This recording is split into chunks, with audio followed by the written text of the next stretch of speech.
Hello, everybody. I am David Sankel, and this talk is about program correctness and its limitations. So I am a principal scientist at Adobe. I lead Adobe's software technology lab.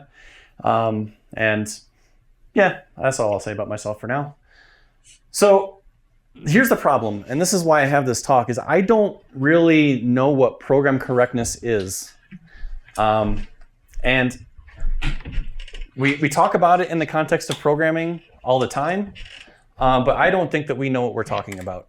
And I include myself into that group. I see frequently assumptions about code correctness that do not hold up in practice.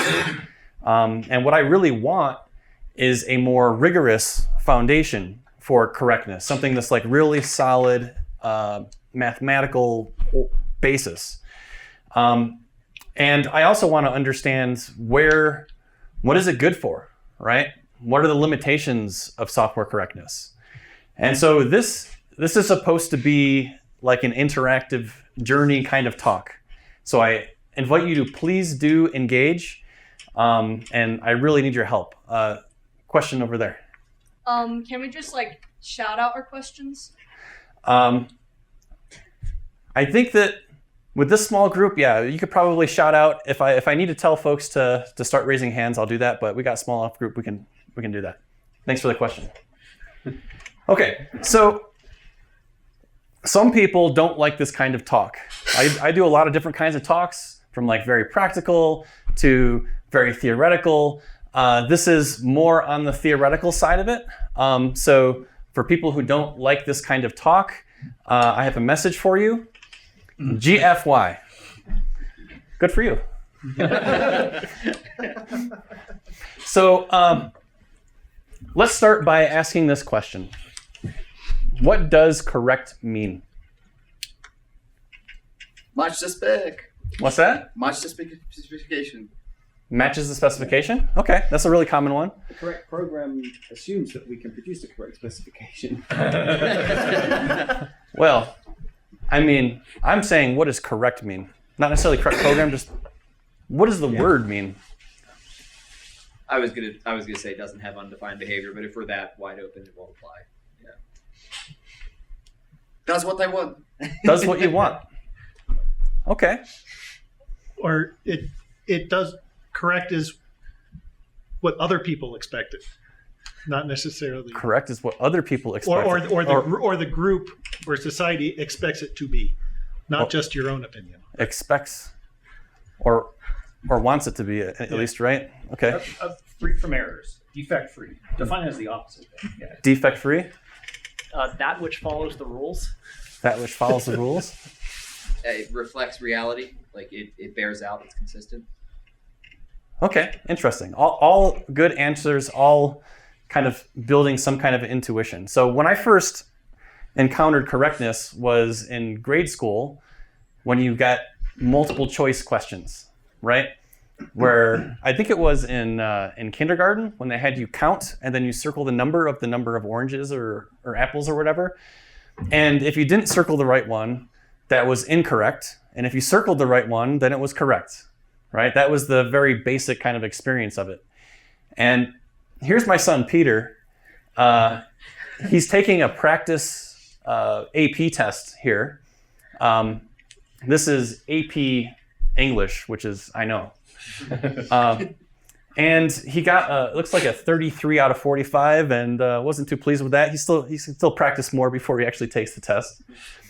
But let's talk a little bit about exam correctness. All right, so each response is said to either be correct or incorrect. Correctness does not apply to the entirety of the filled out exam. You don't say like, okay, how did you do on your AP test? Correct. Right? You just don't apply. It's only applied to like the individual ones. And an assessment is made based on the proportion of the correct responses. And sometimes this is weighted, like one question is worth more than another question. I don't think that's true for this AP exam, but for some of them. But the question remains, what makes one answer correct and the other one's incorrect? Like in this case. In mathematics, things have to be consistent. Yeah, but this is AP English. Yeah, nothing in English. I mean, it's just, It was the expected result. Okay, it was the expected results. They chose the expected answer. Expected by whom? Yeah, that's So matches AP English expectation. Matches AP English expectation. Well, I mean, it matches the answer key, Yeah. right? That could be an answer. an So, authority decided. what's that? An authority decided. An authority decided, yeah. So this is a picture of my daughter, Christina. We're homeschooled, or she's homeschooled, and so she's responsible for grading her own work. And she's pointing to an answer that she was particularly displeased with. And looking at this a little bit, what you had to do is you had to look at these 4 different sentences and circle the one that has incorrect grammar.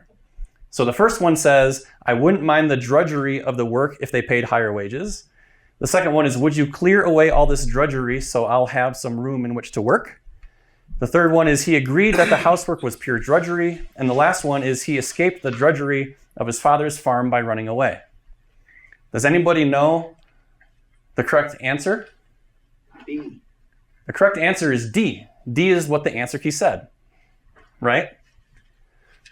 But Christina was not pleased with that because she said the answer is B, like you said. Yeah. So why is B correct?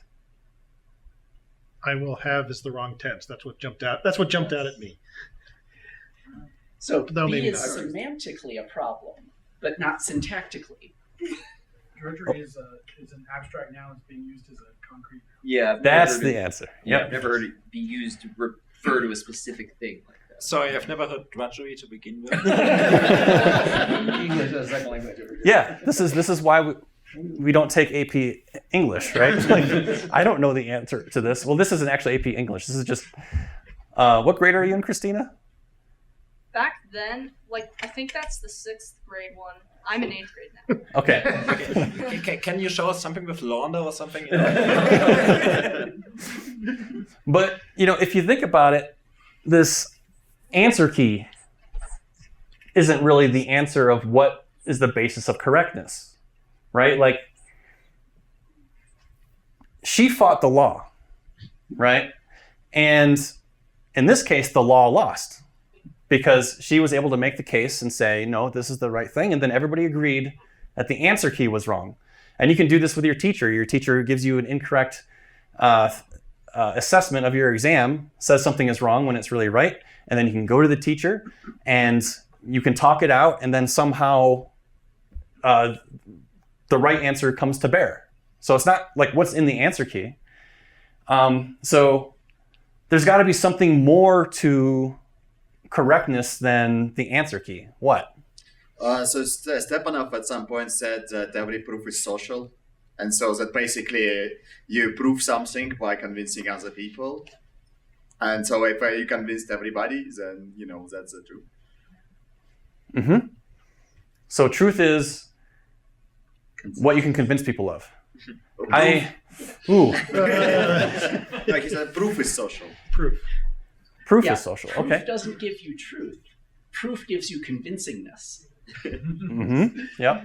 I mean, I think that it depends on what you're talking about. Like, there are some things that are objectively correct and are provably correct. There are other things, like English, where it really comes down to when were you born, what is the current consensus. Like, it depends.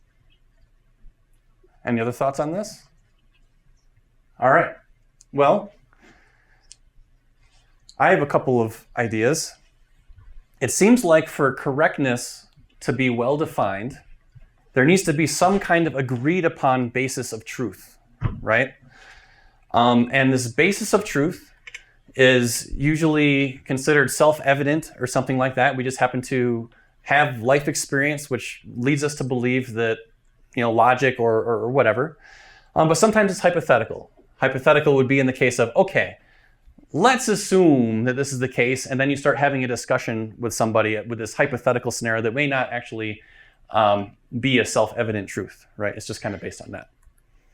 And then if you have this basis of truth, it seems like frequently when we're talking about correctness, there's always some way to take claims that are beyond the basis of truth. If you list down like your 4 things of basis of truth, you can build things off of that. And then you can say, oh, the truth or the basis of truth actually does support this claim, and because of the rules of the basis of truth say that. So you kind of build out based on that. So if you imagine your basis of truth as being like this star in the center, and then all these little dots around it are like the kinds of claims that you can make. The question is, can you somehow connect those dots to the basis of truth? If you can, then you would say that yes, that is correct with that basis as your baseline. It would really help me to understand the term you're using if you could like give me some example of a basis of truth in some context. Sure. So let's say that in a really easy case, you have some axioms that build the base of some kind of arithmetic framework. And we're saying, hey, that is the basis of our basis of truth. And the rules for building off of that are also part of your basis of truth. And the kind of claim you would make is, I don't know, something with distributive property or whatever, some kind of statement, and then you can build back to your basic axioms. I think that's very reasonable. But at the same time, I guess then like statements of language and stuff like that, like the example that was previously given, can something like that be true by this definition? So in the example of language, I think so, right? Mm-hmm. Because when you're having that conversation with your teacher, you might be referring back to like some book which gives you the rules for grammar or something. That's the basis of truth. Right. I guess I just mean like it kind of evolves over time. So again, I guess true within your context. But that's right. Yeah. Well, that would be like changing basis of truth over time. Okay. Yeah. Okay, so let's say we concentrate on this little dot up here on the top left. You would say there's no edges out of that thing, which means that it's not supported by the basis of truth, which means that it's incorrect. Or maybe you would say, I can't say that it's correct, I can't say that it's incorrect, but since there are no lines coming out of it, maybe in this case you could say that this is not correct. Now, if you look at this one over here, this one, there is a kind of path to the basis of truth somehow. So do you all know the story of Hansel and Gretel? So they basically kept on getting kicked out of their house. And when they were going away, they would drop these breadcrumbs, right?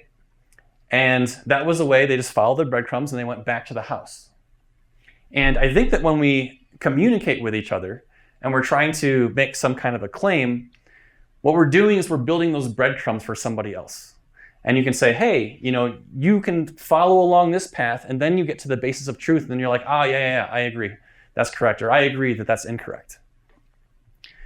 So here we have the little breadcrumbs that we can make, and this is kind of what a proof is, or in a more general sense, this is what you're doing when you're trying to convince your English teacher that the answer key is wrong, right? But you need to have this like basis of truth. So let's just pull back a little bit. What is truth?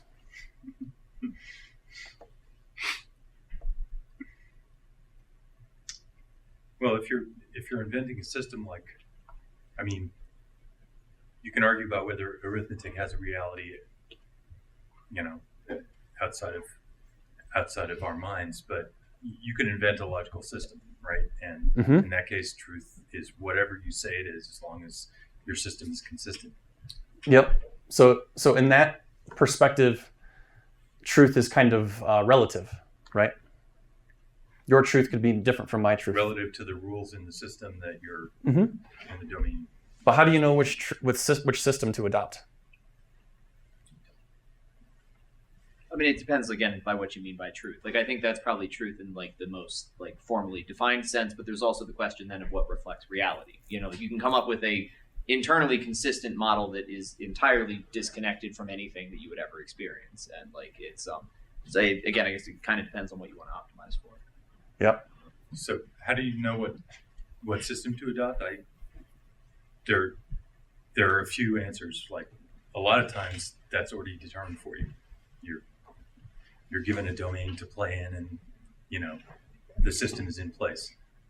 Otherwise, like there's a scientific method, right? You choose the system that is most predictive, that shows itself to be most powerful. Yep. And that rationale of how you choose a truth is itself a truth that you've chosen. Sure. Right.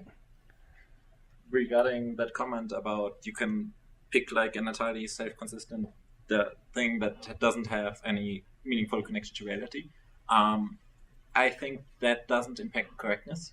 You still have a correct program, it's just utterly useless. Right? But like it's still correct. It's just not you can't do anything useful. Are we talking about programs? Yeah, or systems or whatever. Yeah. Okay. Conversation about a commas razor has to be somewhere there, because like if you pick a very complex basis, you can prove anything.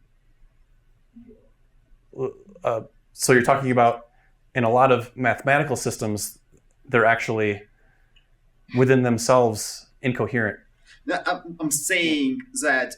So the truth is in the system, subsystems. The truth is something that comes from the basis, at least what mathematically kind of speaking. But you have to pick the basis that is like you cannot add things to the like minimally complete. Yes. So if something is the simplest system that explains everything, like you can always add a more complex system that explains things, but it's not helpful. Okay, so you like simplicity in your basis of truth. That's cool. So, all right, we'll answer this question then. Well, maybe I would think of truth as being truth is things that are true, and true being consistent with the facts, and the facts being the way everything works. It's like, it is something consistent with the way things that are useful and are reality as observed. So this is touching on very philosophical area, right? Like, is truth? We are touching on very philosophical area. Look at the slides. I'm not complaining. I'm not complaining at all. That's good. Just making an observation. All right. And we could also define it's not false, and then we could think about what is false for us. Right. False is 0, true is 1. No. We also in mathematics you can have like a lot of truth and only one false. That's true. 0 and not nonsense. Well, it's very true that in mathematics there are some branches of thinking that there is no false. There's only what you can say is true. So I'm going to move on to the next slide. You guys are having fun with this one, but we have to look at how people in practice decide what their basis of truth is, right? It may not always be ideal of what we're talking about. So one way that you can have a basis of truth is to use an inspired person and say, this particular person is the authority of truth for me, right? That is a basis of truth. And if you do this, it requires very low mental energy, because if you ever want to know what is true or false, you just refer back to the inspired person. And people do adopt this. I once had a conversation with somebody who was explaining to me their thoughts on concurrency. The details don't matter, but they said that concurrency consists of exactly 3 things, and it was A, B, and C. And I was like, I don't think that doesn't make sense to me, right? I mean, I understand A and B, but C seems like completely orthogonal. I was like, no, you don't understand. This is what Sean Parent said. And I was like, well, I mean, but that doesn't help with this conversation, right? And it was at that moment, it was like, oh, okay, that person's basis of truth is different from my basis of truth. So we're not going to be able to establish an agreed upon correctness between the two of us, right? Because he couldn't dig deeper than what it was just like the authority said, right? And I think this is very common all over the place. All over the place, people use authority on individual people. I mean, we're more likely to believe Sean about an algorithm than about AP English, though. Right, it could be contextual. Yeah. I mean, I tend to, I'm pretty, my approach is not very inspired person-ish, right? So an argument from authority is going to almost always fall flat with me. I mean, Sean might say something that warrants further investigation, but I will not be convinced based on his authority. But you will assign a probability intuitively to it. You'll be likely to accept something that he says if it's like, oh, I've been working on this thing last week and I found this out. But I think maybe what David, your point might be is you'll accept it because it rings with your understanding of it. It's not like I'm deferring complete authority. I mean, he's like, oh, he said that? Right. Yeah, I agree because it matches my model of what's correct. So I've got my little bubble of truth, right? Yeah. And there are things that people say that are out there, and I say that could be true, but before it's going to be more work than that to get it into my bubble of truth for me to be able to say this is true. That's just the way I operate, but that other people operate differently, and I probably don't operate that in all domains, right? I probably have all kinds of inspired people in my life, but generally the way I like to think of myself is that I don't do that, even though I probably do. I can vouch for that you don't do that. It's very frustrating sometimes. Thanks, Dave. I trust a doctor. Like, I don't know anything. I'll go to a doctor. I'll trust him. But it's not the basis of his authority, right? If somebody else can show you something that will make you say, oh, the doctor was wrong, right? If there's something out there that can do that, then the doctor is not the basis of truth for you. It's maybe something like you accept their authority and you'll do what they say, but that isn't the basis of truth. It's just something that kind of is there, right? You see the distinction? But this is the scientific method, right? We will accept something on balance until we find better evidence. Well, the question is, what is the basis, right? So in that case, the basis of truth is evidence for you, right? Sure. I think what David maybe is trying to say is that, are you basically taking the truth of someone that you consider as an expert over your understanding, or like, what is when those two things collide, do you basically say, unless I get this logically, rational by whatever I'm familiar with, I don't agree, or do you say, no, I don't know, for example, Bjarne invented C++, therefore everything Bjarne is saying is true, and I probably misunderstand something. That is, I think, the point here. Do you work toward fixing your model, or do you work toward trying to, or at some point assuming that the person is? Yeah, if you're using an inspired person as your basis of truth, then you're going to say, well, this doesn't actually make sense to me, but so-and-so says so, so it must be right. Exactly. Yeah. That's a difference. Or There are people who use an inspired person as their basis for truth. Not everyone does. Correct. Yep. I mean, I think almost everyone does in some contexts. Yeah. Okay.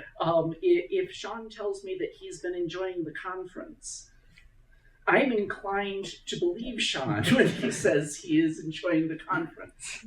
But that's and we all start So off. the difference there is that doesn't contradict anything that you already have. So there's no basis below that you're taking his authority on. Sean is an excellent authority on his own emotions. We do hope that there's no basis to believe that. All right. So for every person like Sean, for whom you apply some skepticism, there are 50 people that if they came and told you something, you'd be like, that's definitely false. Right? Like this works in the opposite very, very well. There's a lot of people that are super unreliable and you just don't believe anything they say. Right? So there's another aspect of something that was brought up before, which is that the difference between talking to your doctor and talking to Sean is that your doctor is recounting a fact about the world. Sean is recounting an opinion about the way to construct software. Right? He's not reciting facts about how to construct software because there's no such thing. Oh. So you can't compare those two things. Totally disagree. All right. Well, we'll go in the back here, then I'll move to the next slide because I have some more slides. Yeah, you got it. Yeah, I think that the doctor example, I think David has the second bullet up there as though the second bullet speaks for itself that it's bad. But in the case of trusting your doctor, you trust your doctor specifically because it requires very low mental energy and you don't want to dedicate your entire life to being a doctor. But that's not what is truth. That's what is the utility of truth vis-a-vis its cost. We all of us start off this way. Until we're about 5, we believe everything our parents say. So how do we move away from that? By developing skepticism. All right, Dave, and then we'll move on to the next slide. I'm not sure whether there may be some important blurred distinctions here. Like there's like belief is different from the notion of truth. It has different connotations than truth. The idea is you may believe something with the caveat that you know there may be a different truth that may turn out to be untrue, but in the absence of other evidence, you believe it. And that's the way a lot of people relate to a doctor or to another authority. Yeah, I think that's accurate. Yep, that's a good way to think of it. Okay, so we have use an inspired person as one way to form your basis of truth. Another way is to use an inspired book. That's the same thing. No, it's not. It's not the same thing. So an inspired book, as opposed to a person, you can't just go to the book and ask for the answer, right? So most questions can be answered, but this requires some derivation work, right? If I want to know truth, and Sean isn't my basis for truth, I just ask Sean. If I want to know truth and I got that book, and it's not directly in the book, then I need to work out some kind of formulas to be able to derive what the truth is. Sorry, I disagree. That doesn't work that way. Sean hasn't drawn conclusions about everything and maybe isn't prepared to. You can ask Sean some questions and map out some things that are in your basis of truth and get to a conclusion, just like you would like getting some information from the book and then coming to a conclusion. I will, sure, but if you're using a person as a basis of truth, like Trump, right? You don't have, there's no derivation going on, right? You could say whatever this person says is truth, and that's it. You know, when you have a book and you have to like actually work through things, I think that there's something maybe qualitatively different.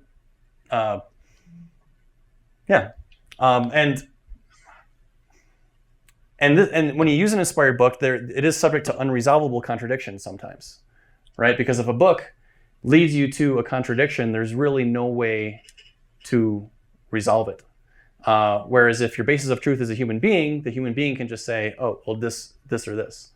Again, it's like very abstract. I was just going to say another thing that's different here is the fact that an inspired book can be contributed to by many different people. Like you are also kind of pulling knowledge from a wider base potentially. Yep.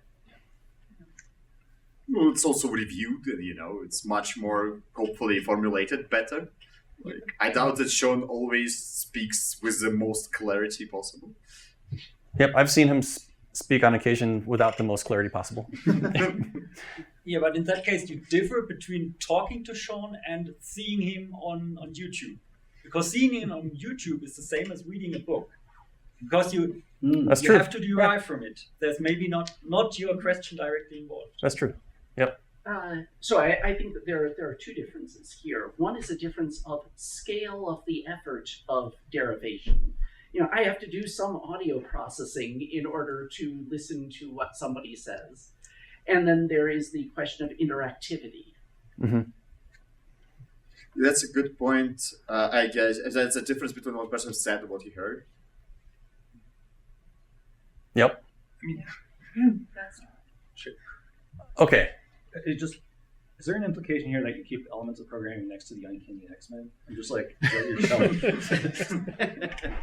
Well, this is kind of a side comment. So this is Library of Congress ordering that you see behind you. So Uncanny X-Men is different to the math books and computer science books. So that's like another shelf to the right of that. Did you say that a dead person is the same as a book?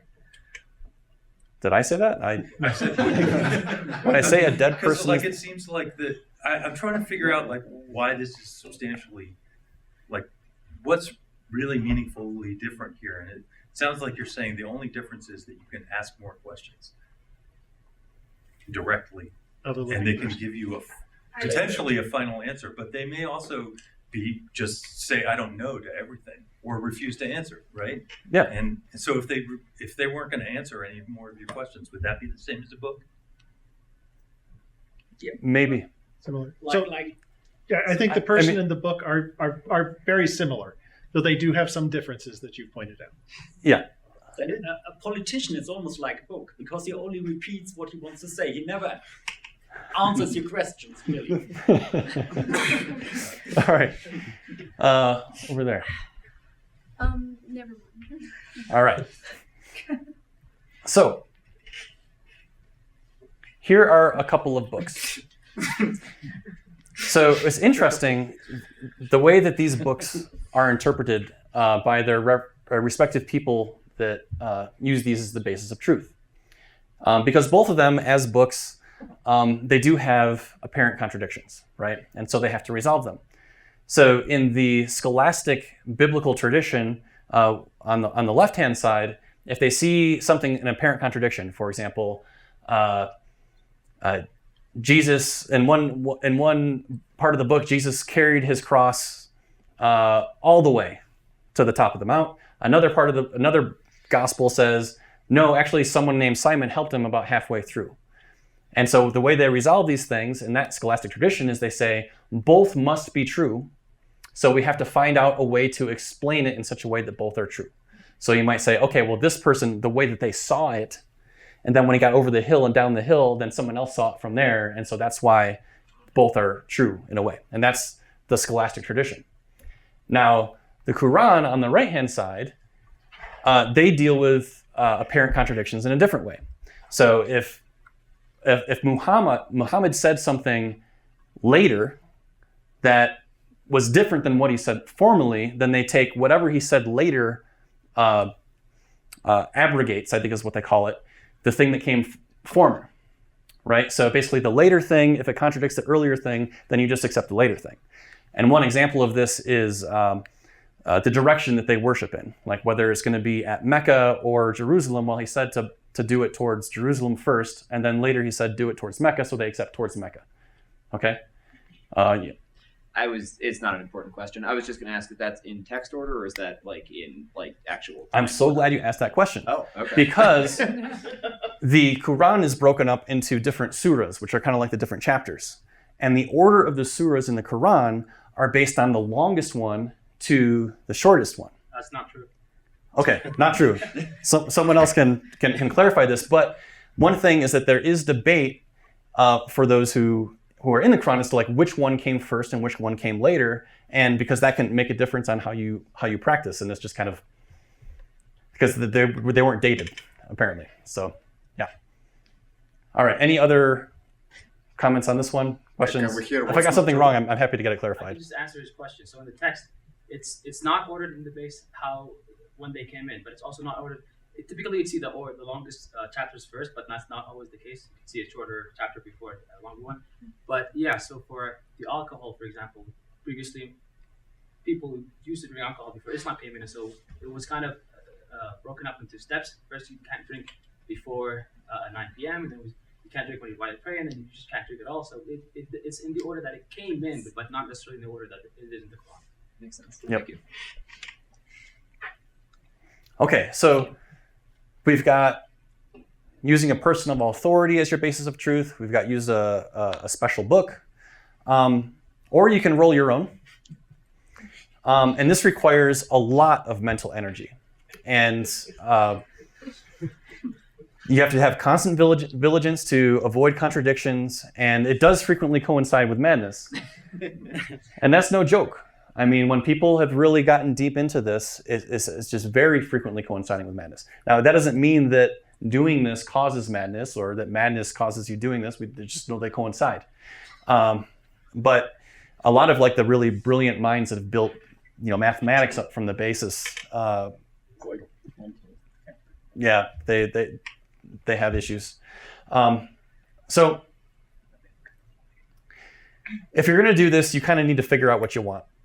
Right, and or just go with what you've been raised with, whatever you want to do. So, given that, what is your basis of truth? For programming? It's totally contextual. Contextual, sure. Can we go with is scientific methods kind of how this as a statement for a basis of truth? Yeah. Like Sure. we try to know things, and to the best of what we managed to know, that's kind of true. And if we turns out we didn't know something, we'll adjust. Yeah. So you like the scientific method. Yeah. Yeah. But you're not.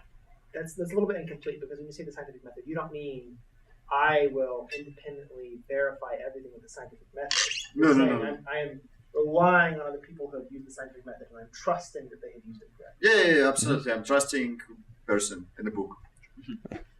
Well, and you're trusting consensus at large as well. Yeah. So I believe in the scientific method, and I would like to say that that's my basis of truth.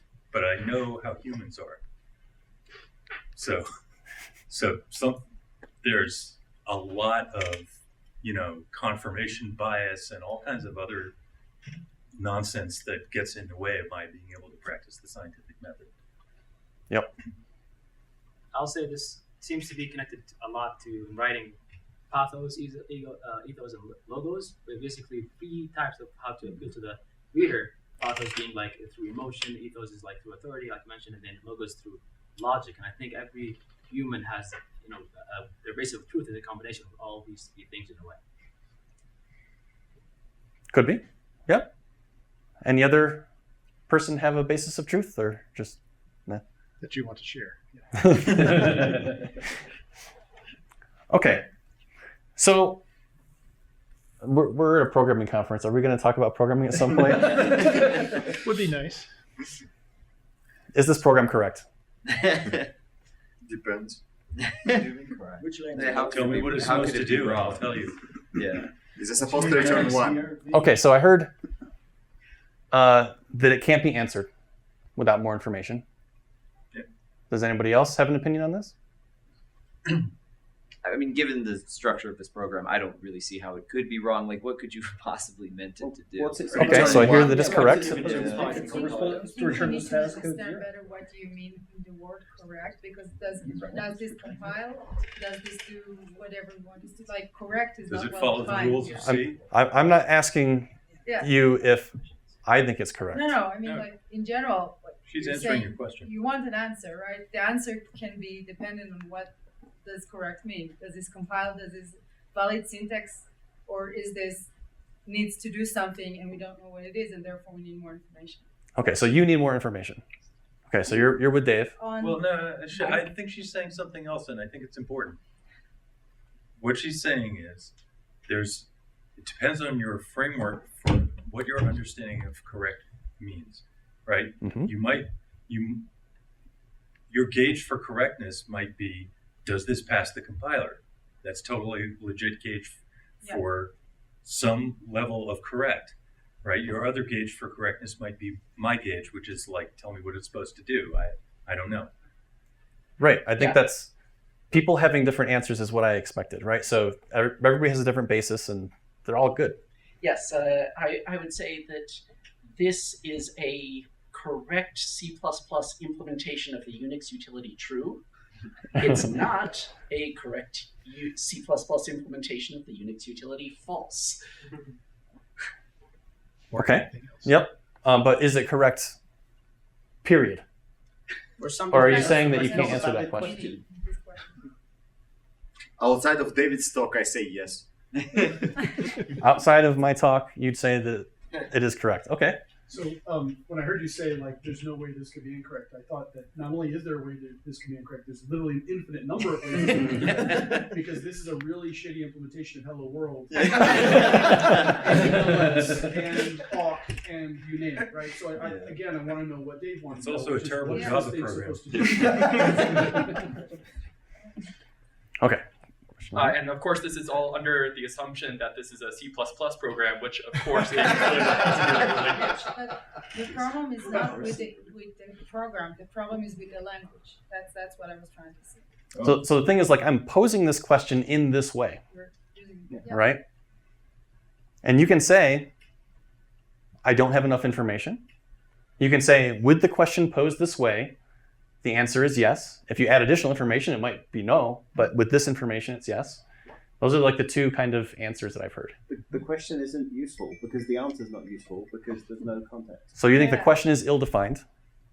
It's grammatical in English. I mean, it's useful. It's not. It's sure. Okay. It's not a good question, but I think it's good. All right. So let me ask you another question. Is this program correct? There are ways in which it could be. No. I heard no. It is perfectly this correct entire as an program? example of an ill-formed C. I don't know. Like, this is why the question is not useful. Indeterminate. Okay. Outside of David's talk, no. You could have a pound defined somewhere that says int argc all that stuff for underscore. Do you see a pound defined somewhere? It might be on the next slide. Yeah. I mean, if you take that kind of a thought to its extreme, then you can't answer anything about correctness. Yeah, when you pass flags to GCC, one of the flags you can pass says define that to be. Okay, so basically any program, unless you know what the exact invocation is, and it's specified in the question, is this correct? No, any program with Lexus. Well, Now you're assuming a context for the that's question. simple. We're always assuming a context for the question. Yeah. This is We're your assuming context. A particular context. Yeah. This is the context. But you didn't say also if there's additional information. So that's also, I mean, specifically for the program. Like, that's another thing that is open here. All right. Let me ask, I want to see, raise your hand if you think that a program that will not compile is incorrect. Okay. Raise your hand if you think otherwise. Okay. Some think one way, some think another way. That's Yeah. This is supposed to be an example of a program that won't compile. Although you all have went Okay, that's really It's easier now. a C++ program that will not compile with no weird believe that is defined valid. synthetic compiler, which doesn't say what it's supposed to do. David, if this is a program that is supposed to be an example of a program that doesn't compile, this is a correct example. There are valid cases when you want to Correct program, yes. There's negative We have tons of compile failure test cases that are supposed to not compile. Yes. And they are in fact correct because they're supposed to not compile. So it's correct. This is a correct program because it's an example of an incorrect program. If you're correct for your talk. Going to be I believe that is a valid C89 program. Really? What does double underscore do in? That's an identifier. And an old style function. yeah. Old style function definition. It's a parameter of type int. Yeah. Okay. Well, you have to All right. identify. But we are at a C++ conference, so you can assume that this is not a Java program. Okay. All right. Go here. There. Yeah, another bit of nuance. Like, this isn't a program. This is some source code. Wow. Okay. Just say that as long as you don't define what correct is, this can be correct for any definition. For some definition of correct, right? So as long That's as right. Everything is relative, so we can't talk about anything. But I'm asking you what you think. If you say, I will not state whether this is correct or not, I don't have a personal opinion. Someone needs to tell me what correctness is. That's totally fine too. Define what correct is in that case. Yeah, that's what We're trying to discover what correctness is, okay? If it's something that's even discoverable. Correctness implies usefulness, right? No, it doesn't. Programs David, are- is there some, like, compile fail is tests there are some correct place because you want the audience to get to before you move off this slide? But I get the sense No. of like there's a I massive want to move amount to the next slide so bad right now. Then just go. Well, maybe you should just go because people have said the same thing in different forms a lot. I'm going to have to here, stop you and we don't because seem I'm going to to be take your advice and just go. All right.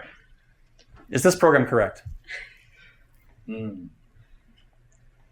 I don't remember C++, so I can't say. Okay. Dave doesn't remember C++. Oh, no. No. Whoa. I feel some really strong no energy going on right now. it's well formed. Yeah, it compiles. Is it correct? I didn't ask if it's not well correct. formed. I didn't ask if it's compiled. I asked if it's correct. No, it's not a correct program. It's UB. Okay. Or no, it's not a correct program. It's UB.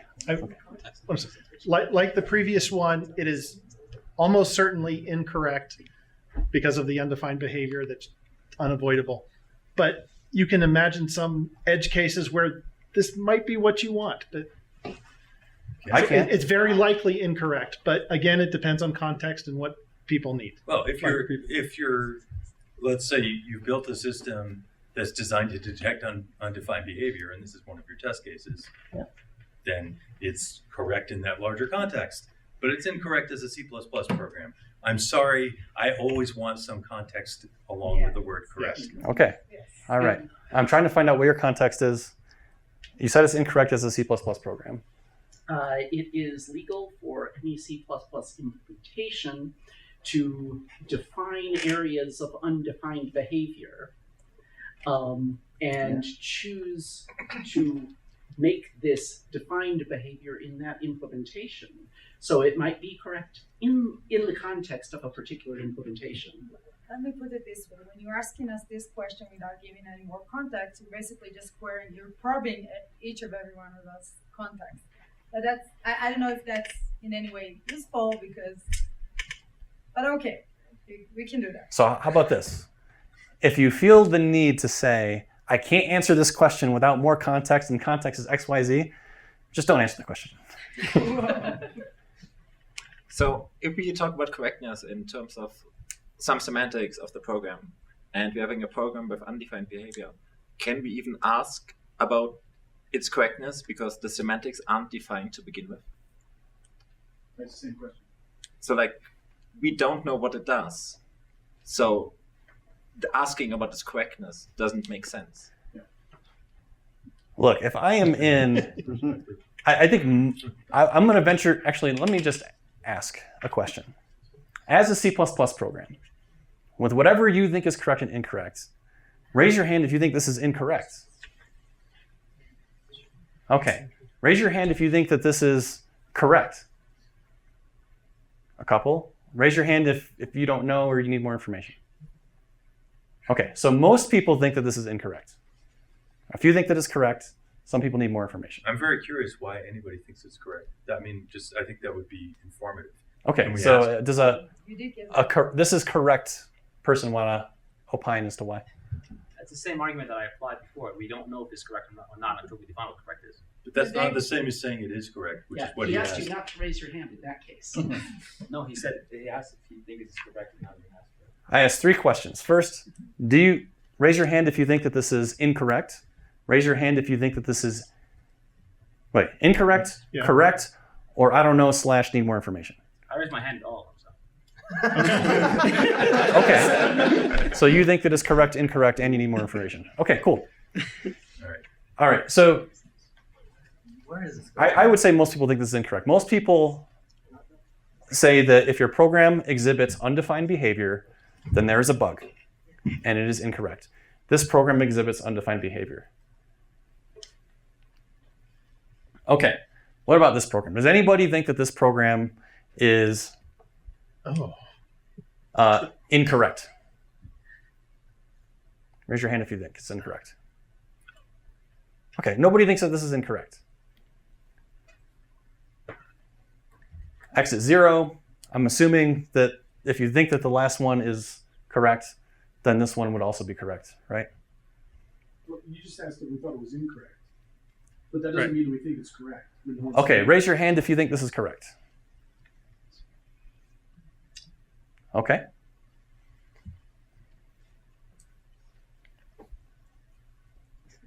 I'm not going to ask the question here. Okay, so this is just talking about program correctness.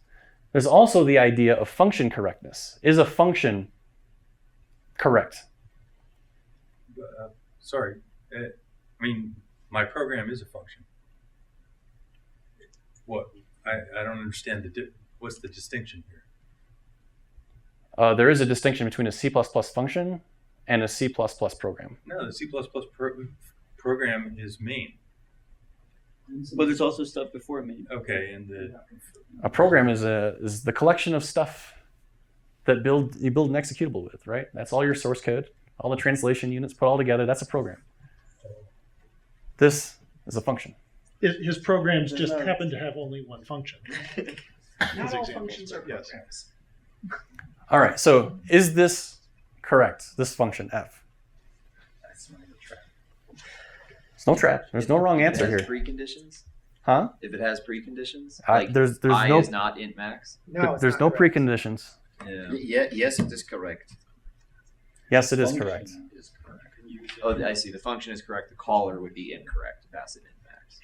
It's a function. No, that's a is fine. precondition. So you're saying that if you tell me there are no preconditions, it's incorrect. There are no documented preconditions. Well, wait, what? Are there preconditions or not? You tell me. I don't see any. This is what I have on the don't know where slide. I don't know where you put your documentation. So All right, this is all there is to it. Also, as long as there's no post conditions, it's arguably always correct. No, you have a UB. If you have a UB, your program is incorrect. It could be part of the post there's condition. also no testing. That's the No, All right. UB cannot be passed to a post condition, but not trigger. Some people may say this function is incorrect because there are no documented preconditions and it exhibits UB.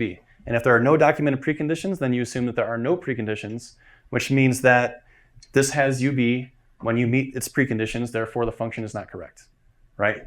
That's one argument. Yes.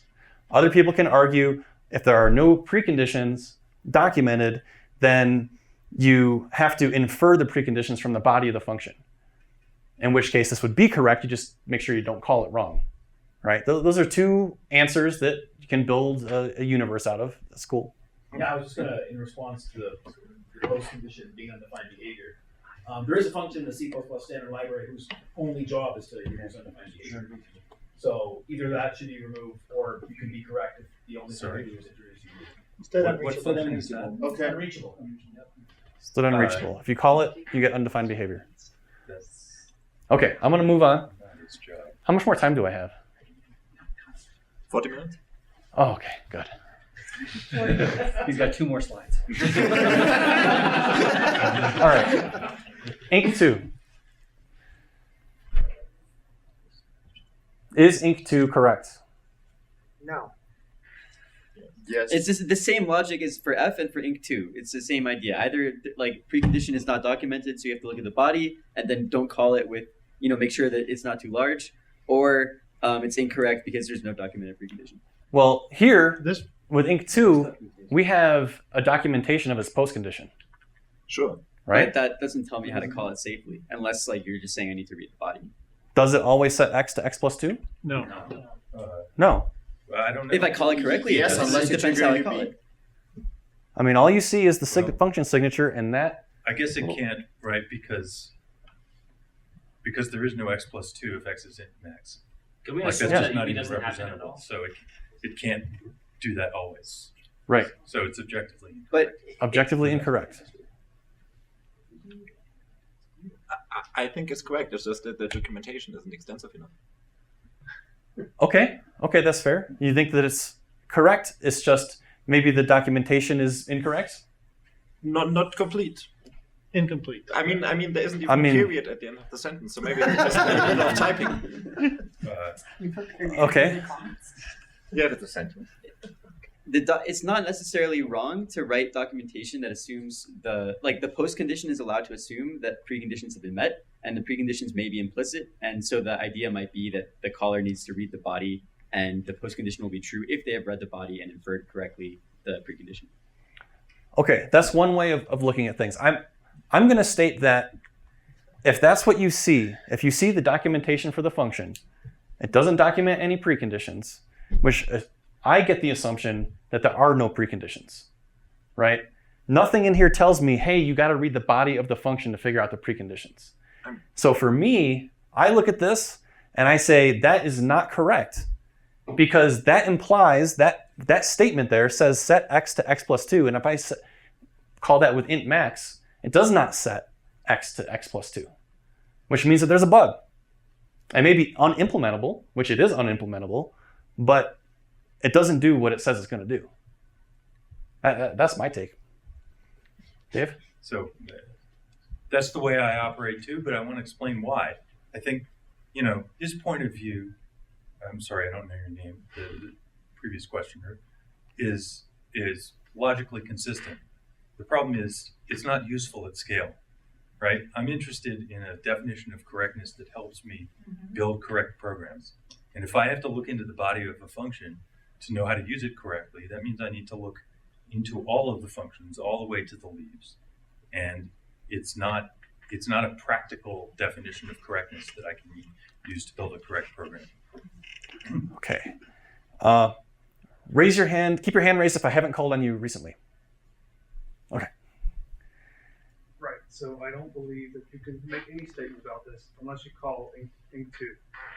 And it may be correct, but that doesn't mean it's good.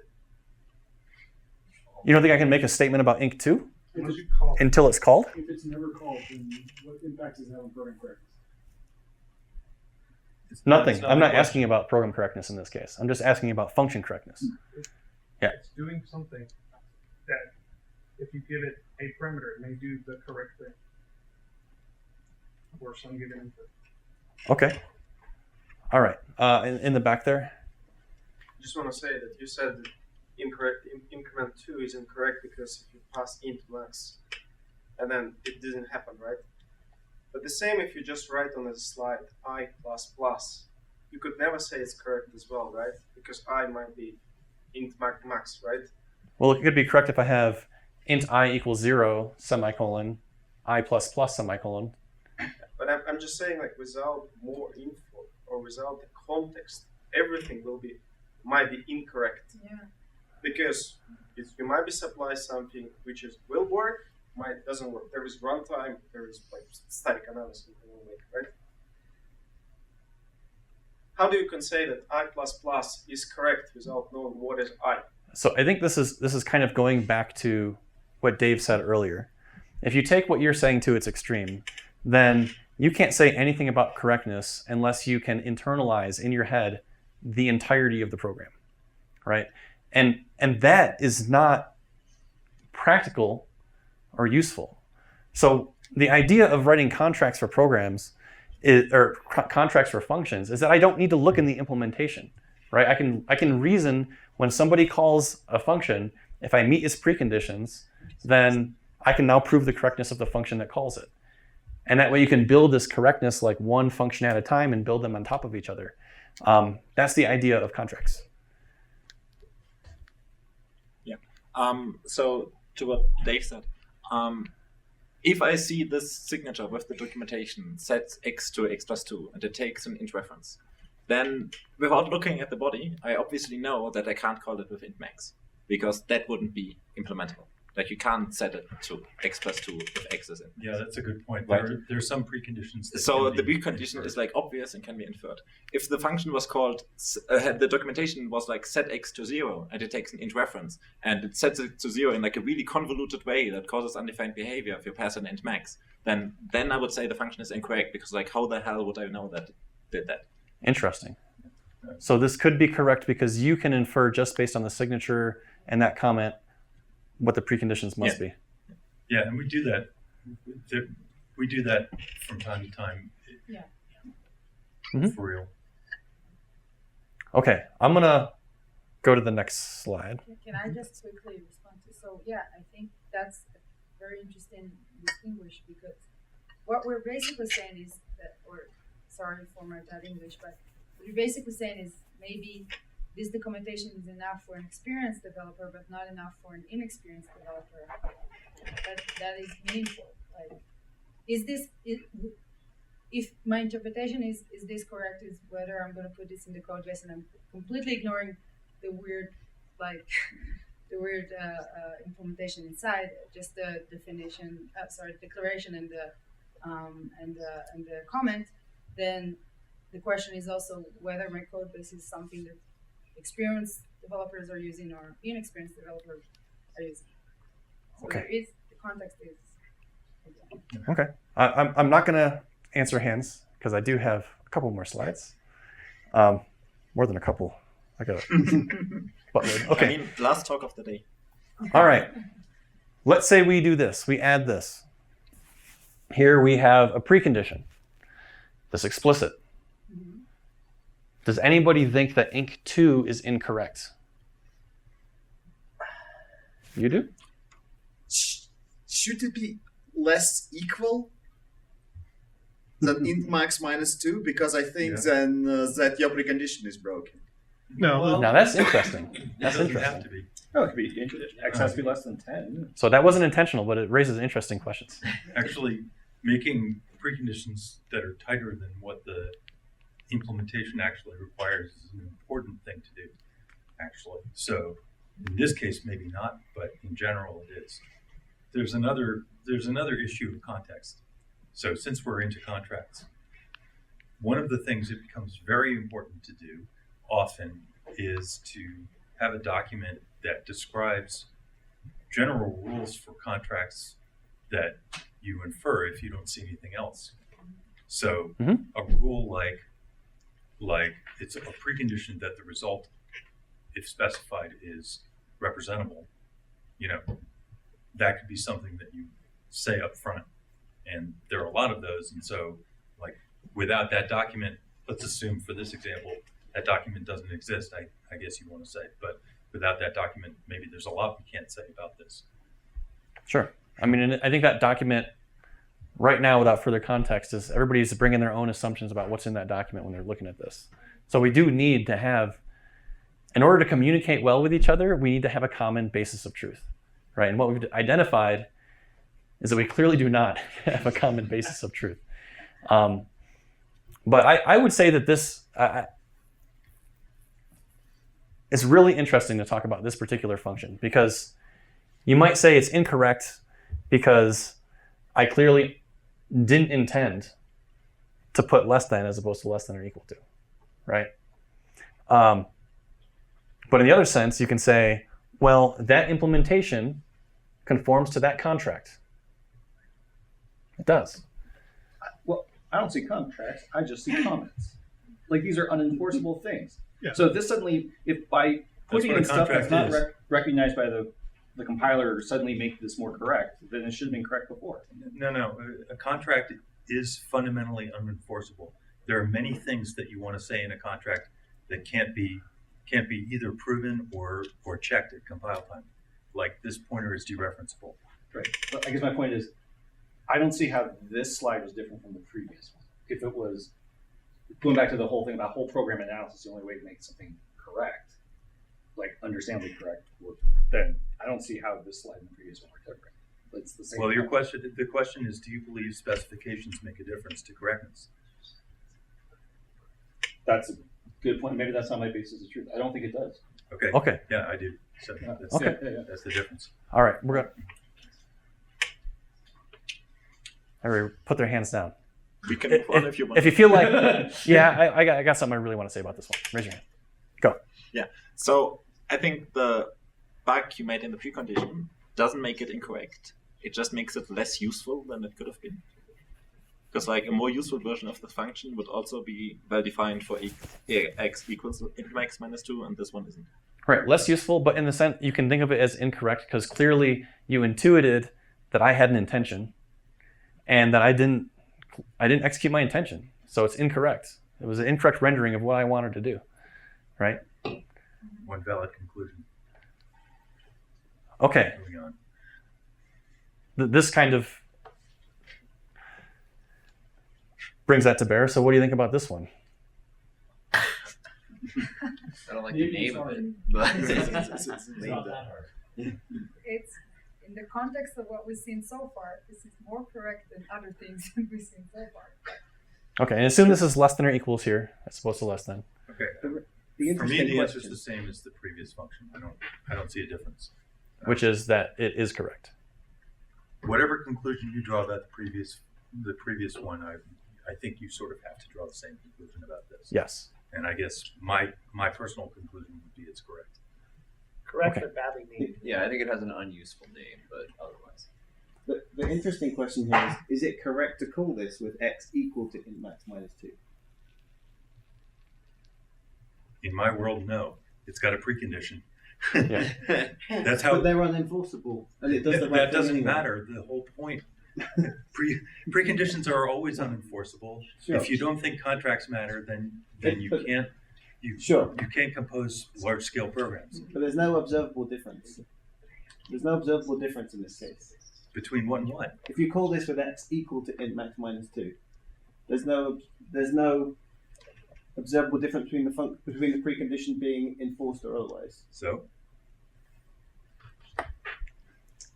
Okay. It's an interesting question. That's all I'm saying. So let me just share a couple of my thoughts on this one. If I ask somebody, if I see somebody, put this into PR review, I wouldn't just say it has a bad name. I would say this is wrong, right? Inc 3, and then it only increments it 2 in the body, and the contract says only increment it 2, and the function name is Inc 3. I would say that it's incorrect. There's something seriously wrong with this function. Oh, I thought you were just numbering your examples. Yeah, exactly. No. I was going to say, plus one. I'm like, it took me a second to realize what's the point of this example. Because Sorry this about was seriously the third function that does increments, so I figured that's why you called it 3. Okay, all right. Good. So, just stepping back a minute, at the moment you started to use the word precondition, I think, from my point of view, that forced us into a certain context. Right. Because, preconditions are actually a well-defined thing in the literature, and I'm sorry if you think enforcement matters. It doesn't. That's not the way they've been defined. That's not what they're about. Now we're talking about a system of being able to draw logical conclusions about composition of programs based on the contracts of the components. Right. Mm-hmm. So now we're in that context. Right. I mean, which I was assuming is, but everybody has that it seems like there's plenty of disagreement about that in the room. I don't think it's fair to be outside that context if we're going to continue saying precondition in the slide. Right. That's all. Okay. I want to bring us into that context. Quickly add to that, Hold on. There are folks with hands up over here. I want to get Zach. Yeah. So I really think that you're conflating two things. Like in a code review, I would definitely say that's a horrible name. Fix your name, right? But I would say you wrote the right thing, rename it. That's the only note, right? I wouldn't say that it's incorrect in the sense that if I write a program using the documented semantics and meeting the documented preconditions, that I got an incorrect program. So it's not incorrect it's in bad. a usability system. It's just, in a sense, rather, it's just a badly named function. And you need to fix your name. There's an infinitely wide scale of goodness and badness of names that is super subjective to taste. I think you have to have a really hard time finding someone for whose taste this is a good name, but I've worked with a lot of weirdos. So this isn't worse than Realic, which is bad because it's got bad semantics, right? This one has a bad name, but Realic is correct too, according to its specification. So I do want to get to hands because I do see a lot of people that want to say something and haven't had a chance. So for the last few slides, we've been talking mostly about the undefined behavior and contracts, preconditions, postconditions, and in that domain, yes, this is correct. But this slide sort of expands the domain of what we think about when we talk about correctness. Yes. And that when writing programs, correctness includes, to some extent, naming or the design or the structure. It's a different part. It's separate, completely separate from the preconditions and contracts. But it is part of what many people think of as correctness when writing programs. I 100% agree with that. And I think that this is demonstrating that model of preconditions and everything in the name doesn't matter. It's demonstrating a weakness of that model of truth because it doesn't state that this is correct. We had Zach over here, who's normally a semi-smart guy, saying that this is correct. David? This is not correct. Okay, David? In my opinion. Here's the problem. You're as soon as you start doing that, the definition of correct becomes fuzzy. Yes. It's important if you want correct to be a useful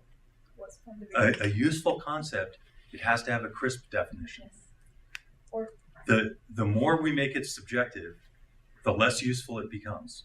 I'm not making it anything. All I'm doing is pointing out that when we decide on a model, sometimes it doesn't actually align with reality perfectly, even though it might be extremely useful.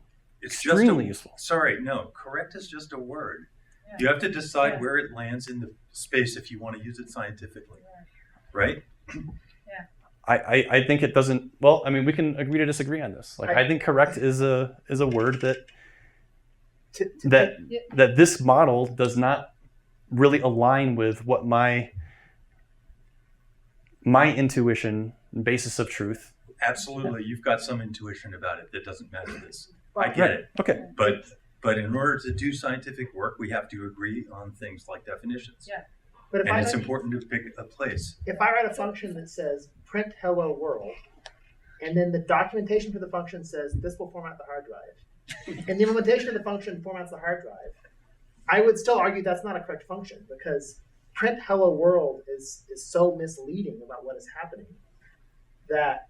Okay, that for me, that's a... So I don't want the back and forth because I want people to have a chance to talk.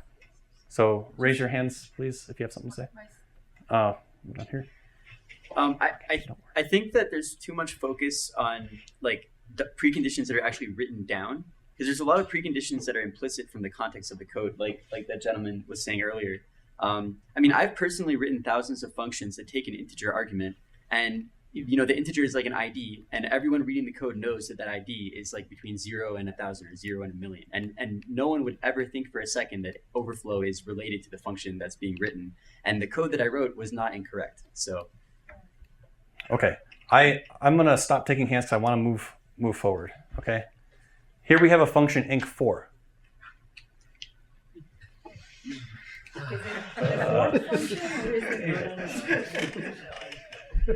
Is inc4 correct? Now listen, according to the standard model with preconditions, inc4 is perfectly correct. Except less equal. No, even with the less equal, it's perfectly correct. Even with the less. It meets its specification. That's Okay. totally sure. That's the only thing is, does it meet its specification? Names don't matter. It's calling functions. Names don't matter. The documentation for that perfectly aligns. Standard model, inc4 is correct. Yes. Okay. All I'm saying, my position is, this is a kind of hole in the standard model, and I'm not saying don't adopt the standard model. I don't have a better model. I don't. All I'm saying is we got to be aware of where it leads us to kind of insanity, like Zach over there. Right? What? When you say, or Dave too, when you say that inc4 here, this implementation is correct. I think that's insane. I'm sorry to, I'm sorry. Unfortunately, we can't use that word. I know you don't mean, I know you don't mean badly by it, but that's not okay. Okay, let me just say, and- I am sorry for using insane. What I meant to say was absurd. Okay. Okay, all right. And there's a little asterisk, right? You're winking that that's your opinion, right? Everything I state, Okay. unless otherwise stated, is my opinion. Yeah. Can we move on? All right. I think inc4 is fine. I think just because the implementation is kind of, inc3 is incorrect, but we did the right thing for inc4. I like inc4. Okay, I'm going to move to the next slide. Just need clarification or something. No, sorry. I really do want to move on. So here we have QFE, a function called QFE on the right. Does anybody recognize the formula on the left? Quadratic. Yeah. What does QFE stand for? Quadratic formula. I don't know. Quadratic formula of equality? You guys don't remember this? I remember never heard- quadratic. I never heard that phrase. Oh. I've heard quadratic formula.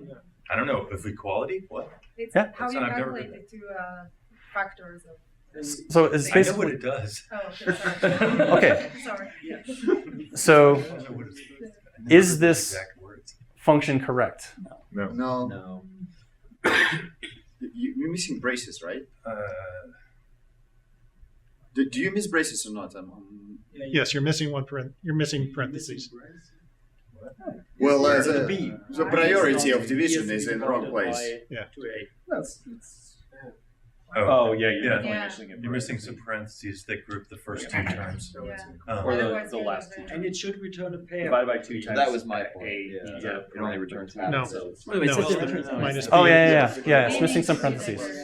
That was the issue is that there's no parentheses. but like Divided by 2. And then you take the good quadrant catch. and divide by 2 times A. Assume that the parentheses are there. Like that was unintentional. Is this correct? Depends on your understanding about floating point math and all kinds of stuff. but I would say, like, as a baseline, No, it doesn't, I wouldn't ding it in a code review if that's what you mean. You wouldn't dig it in a code review. But if You don't know. You can't say if it's correct. if you end up with an imaginary number which is not represented by float, it can't return What do you answer. Oh yeah. It's like, float is not capable of holding all the answer spaces that all the things give you. It'll return nan. Yeah, Right. or whatever it will return. Whatever square root of a negative number. And so that's Square root not- of a negative number returns nan. and that would not be an X that holds. Yeah. The equation. Okay. So I hear incorrect. Pinball. Condition of the A not equal 0 thing is that. Are you assuming without that we're really very weird space? You also multiply by A, not divide by A, right? That's the parentheses. Oh. No, that's the other parentheses. No, he said that he's assuming parentheses, so I'm assuming parentheses. So two types of parentheses. Yeah. Assume the parentheses are that's No, not. No, he's got a point. But he doesn't. You need to group 2 times A, otherwise Yeah, you're dividing by that's 2 what and multiplying by No, A. and Understood. minus B as well. There's 2 sets of parentheses missing. So Yes. assume you got all the parentheses right, I think is what he's saying. Okay, Yes. but there, Okay, someone just mentioned there still is sort of a precondition that A is not 0. Yeah, I said that. Well, No, it's not because we multiply by A. Okay. it all depends. division by A It at all the very depends on whether you think Flash there. there's an implied precondition that the result is representable, right? What do you mean? All right. Look. Here's some alternative ways to have documentation here. So the first one is what we had in the previous slide. The second one is returns an x such that ax squared plus bx plus c equals 0 holds or nan. What do people think about that one? Sorry. I think it's very poor. It's poor, but is it correct? No, you have it's floats. Well, you could also. No, it's fine. It's division by 0. No, it's not going to hold. It depends on your definition of equality. If this is mathematical equality, it holds barely. That's right. So there's that. I mean, this is also, I think what Dave was implying is that it's a poor contract because a valid implementation can just always unconditionally return nan, which is probably not what you want. Still correct. This could also return inf, right? Infinity. That's right. Yep. And it could also return an X that when you plug it back in, because it's floating point screwiness doesn't even hold. Like the X that you derive may not actually satisfy the equation. How can it return infinity? Well, division by 0. When A is 0. Well, also If you multiply an overflow, you can. No, point overflow is precision. Division by 0. Yeah, that's what overflow was saying about that. What's The that? equation's very likely not to hold. Yeah, no, overflow just No, but division by 0. sticks. Overflow does what? Like if you, it just stays the same. I think like with a large enough multiplication, you can get infinity, right? Oh, I don't know. Yeah, I think that's the idea. Okay, so we have a few different versions of this. C says, or nan if it's outside the range that this function can compute, which kind of implies that you have to read. No, I don't know. Yeah. I think returning just nan would actually satisfy that one too. Yeah, I Oh think my gosh, that- 10 minutes left. Okay, so I'm gonna scooch ahead a little bit here because you all have been an extremely engaging audience. My point here I is like DBAS. that this is hard, right? It's hard to specify this, and so in practice, I don't know that you'd want to because it's so hard. You want to do something, but it's always going to have like all these conditions. You might end up getting to the point to where this documentation is so big that it's not actually useful to anybody anymore. Well, this is where you really want that auxiliary document that tells you how to the caveats with which you interpret something that deals with floating point expressions. Sure. But even figuring out how to write that so that this is valid is still hard. Yes. But at least I believe it can be tractable. Or alternatively, you need to know which domain you're at. So I'm gonna keep moving forward, okay? Because I have 10 slides left. Okay, so what I want is something rigorous, right? That's incorrect. You spelled it wrong. You're answering your basis of truth. Thank you. Thank you. So does program correctness have a mathematical basis? So I started experimenting with that. So say we have a function specification, and we say a function specification is a predicate over C++ functions. So a predicate, P of f sub x holds if f of sub x adheres to the specification, right? So that's a model. You have a specification, you have a function, and if the specification matches what you want and that function adheres to it, then you have something which is correct. If it doesn't, it's incorrect. But would these predicates be allowed to bifurcate based on non-lexical white space? What? Probably not. What is non-lexical white space? Non- How is it not lexical? Non-lexical white space is white space which does not contribute to the meaning of the... That's non-semantic white space, I guess. If you look it up, lexical non-lexical white is- space, that has the meaning that I said. Oh, really? Yeah. White space that separates identifiers is meaningful, is lexical. Oh, Yep. okay. Got it. So you probably want it to be more specific than that, not just the actual code. You want to limit it to not represent that. What if the predicates consisted of pairs of the world state before the call and the world state after the call? So basically you imagine your predicate is just world state before the call, this is the world state after the call for every single possible world state, right? Is that sufficient? And the answer is really no, because you don't necessarily want to specify an exact world state. There are actually several world states that could satisfy that predicate. So maybe you want to have a relationship from world states before to world states after you call the function. That's another way to do it. But then how do you deal with randomness? Right? Because I can't think of a predicate that encapsulates the idea of randomness. So that falls apart. And then you also have complexity, right? So here we have your typical lower bound function, and it has a precondition that it's sorted, but the key thing here is that this runs in big O n log n time. Is there like a solid mathematical foundation for this thing? Well, if the predicates are relations between before and after world states, then the time element of that thing is completely missing, right? So that is insufficient as a model. Maybe you could use the C++ abstract machine and say, okay, the C++ abstract machine, has a certain number of steps, and then you can talk about big O notation with that. But the as-if rule allows compilers to change complexity. So even though you might, take this function lower bound and you implement it with big O log n, the compiler might recognize that, oh, I recognize that thing. I'm going to do it in big O n time because I have special hardware that can do that even faster in big O n time. Sorry, David. Big O is defined. Oh, wait. No. You're saying the compiler is allowed to make my function worse time complexity? Yes. There's nothing prohibiting that in the C++ standard specification.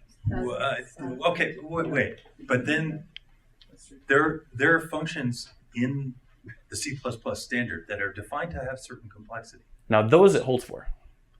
I'm talking about user-written functions. Yeah, so the as-if rule says there can be no observable effects. And turning an order 1 operation into order and squared operation or something is definitely observable. No. It's The not. standard defines observability as well. Exactly. Yeah, it has to do with I/O and volatile variables. That's not It's horrible. observability. No. No.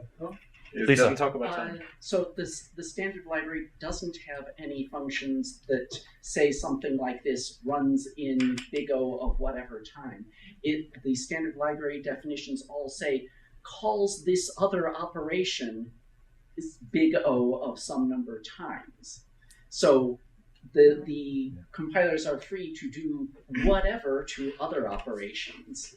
They simply aren't allowed to call that particular operation too many times. Inaccurate. You need to look at stood high. So I want to keep moving. So anyway, it's hard to get this down to like pure mathematical thing. Maybe it's possible, but I haven't seen it yet, right? Okay, so this is my favorite talk of the week, Computing Correctness by Nick Wadoops. Excellent talk. If you want to learn about formal verification, this is the best thing that I've seen about it. One of the things that was really interesting that happened in his talk, he placed this on the side. This is an implementation of binary search. And what happened is this is a binary search that has up here a formal contract for this thing. All right, and this is the implementation. And Sean Parent was sitting right next to me. He's like, oh, whoa, whoa, whoa, whoa, whoa, whoa. This function's actually incorrect. So you need to tell people that this is in a proof system. Yeah, this has all been verified. This is formally verified proof system. Sean pointed out that this is incorrect. And of course, Sean has a radar for this particular function because he was doing like reviews of this thing for candidates. So he was able to spot right away, boom, hey, this is incorrect. And everybody was just kind of like, what? This is a formally verified system. How did this happen? And Nick, the speaker, kind of went white-faced a little bit. And it turns out there was another bug up here where this contract had ors between it and it should have been and. So this is the post condition. And that would have actually proven the thing wrong. But even with a formally verified system, right, it's correct in the sense that this met that specification, but it clearly was not correct. Nobody in the room thought this was correct. There were, oops, that's incorrect. Oops, that's incorrect. Zach. So this has always bothered me about formal verification methods, that essentially you've moved the programming task into the specification, which can also have bugs. And then if you try to formally verify that, you move a bug-prone programming task there. You can just move the problem. I don't see how you get away from just not moving the problem. All right, well, we'll take Dave, and then we're going to move on. Okay, so not using a formal verification system has the same problem, only it doesn't even guarantee that your implementation is consistent with your documentation. So the formal verification system is stronger than not using one. It may not be worth the effort. It's very difficult to do, but. Okay, I'm going to move forward. Sorry, Lisa. So asking this question, does correctness have a solid mathematical foundation? I would say only if you think that this buggy program is correct. Does it have a satisfying mathematical foundation? And in my opinion, not that I've seen. I haven't seen a mathematical foundation that is fully satisfying for me yet. They're useful. I recommend everybody just follows the normal paradigm that we're talking about with contract programming, but it's still unsatisfying for me. I think that correctness cannot be separated from human communication. So there's always going to be varying degrees of specificity and alignment. All the communication counts, including what's communicated in your function name. I think that's an important part of your communication, and that should be considered. And the basis of truth, the assumptions you bring to it, is an essential element, right? So if we're going to have a useful concept of program correctness, you got to make sure that you share it with your same team. If you don't share it with the people here, that's probably fine. But on your team, that's where it's going to be really important. And I think that correctness and requirements are very closely related ideas. I think it's nonsensical to proclaim a solution correct that does not meet agreed upon requirements. And some sense, performance optimized can actually be more useful as a contract than a complexity specification. And that's more vague. Got it. I'm going over time. And also the basis of truth must be shared between human participants. And I think we already covered that. And using whatever is common is actually going to result in more opportunities for discourse. Every once in a while you have somebody which is just has their own basis of truth and everything's consistent with their system, but because nobody shares it, it's completely not useful. Okay. I think I'm going to skip over this example here. And this. Okay. Does anybody know who this is? Frederick Douglass. Frederick Douglass. Frederick Douglass. That's right. So Frederick Douglass was born in the 1800s. He was a former slave, and he was a famous speechwriter and abolitionist. You only put 2 years. Wait a second. Only 2 years old. No, those dates aren't right. Sorry, the date's not right. That's incorrect. That's incorrect. Thank you. That's incorrect. But he was widely considered to be a genius, and I didn't understand why. I knew that he was an abolitionist, but I didn't understand why he was a genius. And I was able to find out that he wrote this thing called "What to the Slave is the 4th of July?" And this is a speech that he gave, and reading this speech is an extremely moving experience. It's like so powerful, so well put, so convincing. It was like very, very amazing work. I don't think anybody could read this and not think, yes, this guy's a genius. Now, according to Microsoft Word, this gets a 76% editor score. He had 18 spelling mistakes and 135 grammar issues where it was incorrect. And I looked at some of these changes in there, and they were indeed bad spellings, or it was actually just not, they weren't real words. But you could understand what they meant because he kind of derived them from other words. I wouldn't change anything in this. But there was a lot of stuff in there that would be, to many, incorrect, right? So when I look at Peter here, and he was looking at his exam results, and he got 33 out of 45, that's actually passing, right? That's actually not a bad score. Why? What is correct, incorrect makes a difference, right? Did they take 1 point off or 10 points off? The reality is we're going to have code which is going to be incorrect. There's frequently a curve. How does the rest of the class do, right? If you're releasing a product in a world where all products crash once every month, which is like, I don't know, Windows 95 era, and yours also crashes once a month, that's probably okay.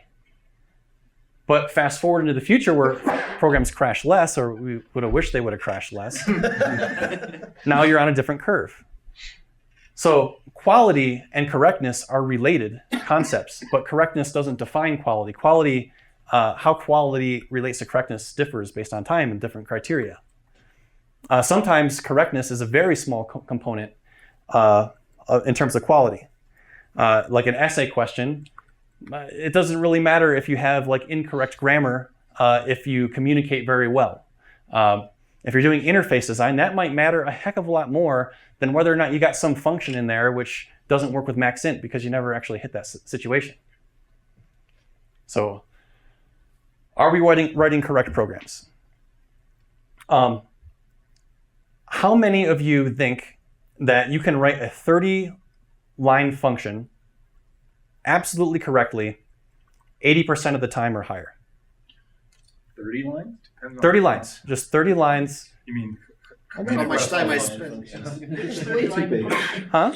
That's way too big for a function. Yeah, that's way Okay, too big. maybe a couple functions, but whatever, right? Like, can you write 30 lines of code correctly 80% of the time? Do you mean first try without, or like do you mean after I tested it? Oh, after you test it, whatever you're currently doing. Give me the right programming language and I can. Probably not Okay. C++. All right, probably not C++.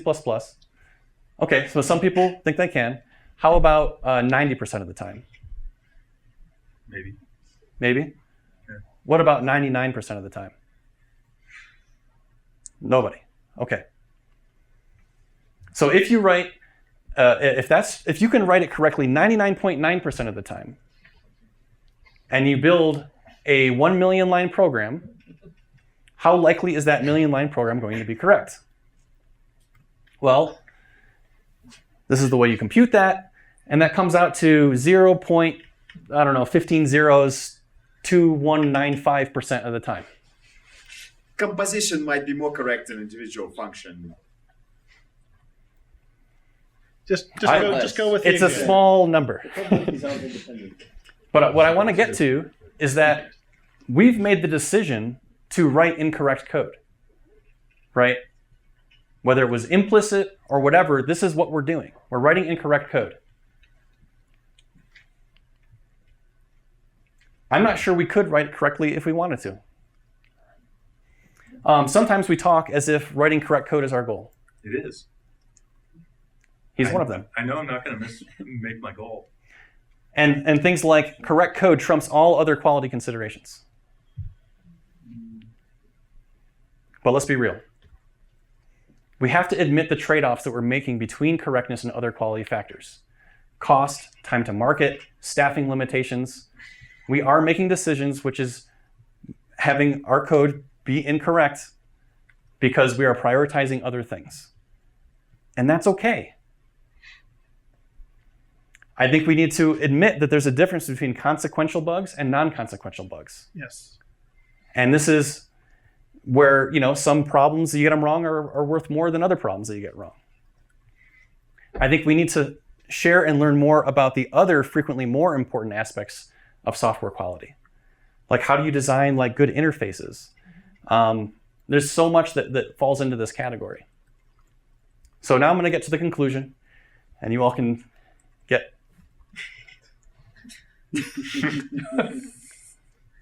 I don't have a conclusion.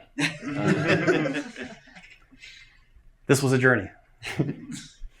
And this is the destination. So I will take some hands for folks who would like to add their own conclusion. Let's go, Gina. So, correctness is a goal for me. I find that there is no other satisfying way for me to program, and it's only, I've been in code bases of my own creation where I was unable to draw conclusions about correctness, and it was extremely deadening to me. So just to my work as a programmer, and therefore correctness is a very high priority for me. Other things matter too. I don't actually view myself as ever having to compromise it to achieve those other things. But assuming I had infinite attention, I could probably root out all more incorrectness and sacrifice other things. But I do as much as I can muster. Involved? Just very quickly, I thought you were going to lead to that, but I actually kind of. So in the world of AI, when we're going to get more lines of code, I would even say that I would expect programs to be less correct. Naturally, more lines of code. And I think we kind of need to prepare for that, or prepare, my assumption, my base assumption is that we're going to get more bugs. So let's see how we deal with that. But that's how software development is going to be. But anyway, great talk. All right, last comment. I think your previous slide made very good conclusions. Especially I liked the acknowledgement of the trade-offs and the ambiguities. Yeah. I think that's Go a back, conclusion. I think That's the way it is. Cool. Thank you all for coming and staying late.